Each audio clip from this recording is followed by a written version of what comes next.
الترغیب الترہیب میں حسن درجے کی روایت ہے۔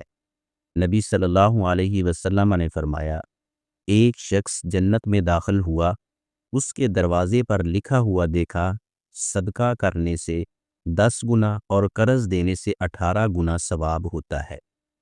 اس حدیث کا مفہوم یہ ہے، صدقہ بعض اوقات نااہل کو بھی مل جاتا ہے، لیکن قرض وہ شخص ہی لیتا ہے جسے واقعی ضرورت ہوتی ہے۔ قرض لینے والا محتاج ہوتا ہے۔ قرض مانگنا انسان پر بہت باری گزرتا ہے۔ صدقہ لینے میں شرمندگی ہوتی ہے۔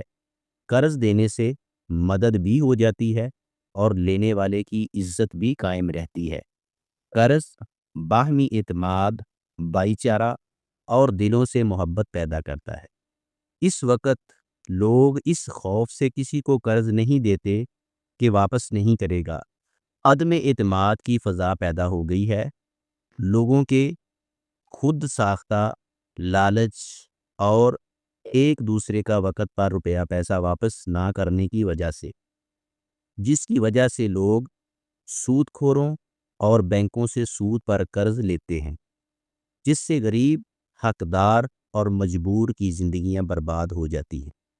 جب معاشرے میں قرض دینے والے نہ ہوں تو سودی ادارے زیادہ طاقتور ہو جاتے ہیں۔